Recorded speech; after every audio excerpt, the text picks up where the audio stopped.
속출하는 HDC 부실 시공. 김포 사업 아이파크 입주민과 외벽 균열 소송 전서 1심 27억 패소. 아시아경제. 김동표 기자, 류태민 기자, 전진영 기자.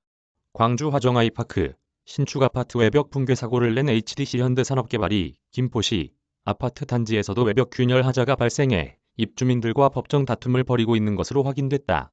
HDC 현대산업개발이 외벽 균열 하자 등으로 김포사업 아이파크 아파트 입주민들과도 법정 다툼을 벌이고 있는 것으로 확인됐다.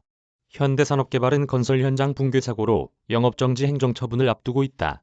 걷잡을 수 없는 민심 악화와 신뢰도 추락으로 인해 주택시장 퇴출 가능성도 점차 커지고 모습이다.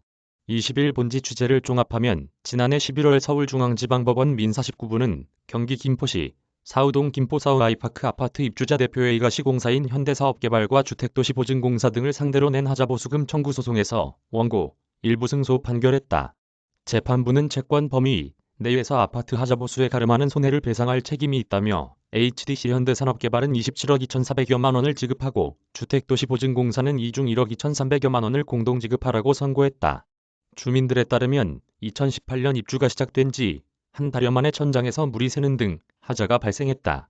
이후 보수가 실시됐음에도 누수가 재발하고 내외벽에서 균열이 발견되는 등 추가적인 하자가 잇따르자 주민들이 2020년 4월 직접 소송에 나섰다.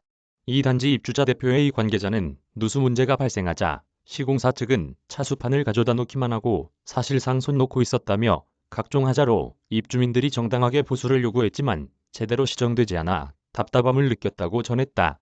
재판부는 애초 아파트 입주회의가 손해배상으로 청구한 32억여 원 중에 85%가량을 수용했다. 이는 60%를 넘기지 못하는 일반적인 아파트 하자 소송에 비해 높은 수준이다. 다만 주민들은 항소 뜻을 밝혀 현재 해당 사건은 2심 재판이 진행 중이다. 주택시장 퇴출 현실화하나.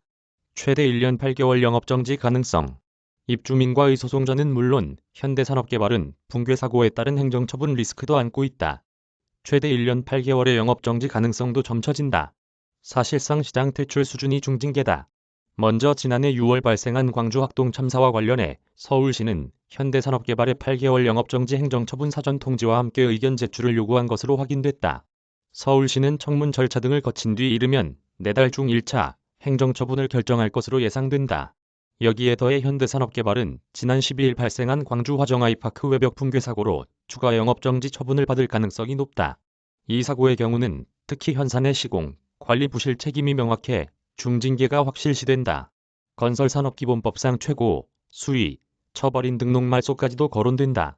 학동 참사로 8개월, 화정 사고로 인해 1년의 영업정지를 받게 되면 현대산업개발은 1년 8개월만 신규 사업 수주를 못하게 된다. 업계 관계자는 1분기 영업정지만 내려져도 웬만한 중소건설사는 폐업하게 되고 1년이면 대기업들도 감당하기 어려울 것이라며 1년 8개월 영업정지가 확정된다면 이는 사실상 주택시장 퇴출 통보와 다름없다고 말했다.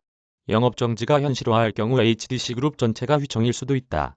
지난해 HDC그룹의 전체 매출액 5조 2천억 원 중 현대산업개발이 차지하는 비중은 70%에 이른다. 역 광주사고 재발 막을 권한 법 2월 국회에서 통과시킬 것. 더불어민주당이 2월 임시국회에서 건설안전특별법과 건설산업기본법을 통과시킬 것을 약속했다. 광주 아파트 외벽 붕괴 사고 재발 방지 대책 일환으로 건설안전특별법 제정 목소리가 높아지자 입법에 적극 나서겠다는 의지를 내비쳤다.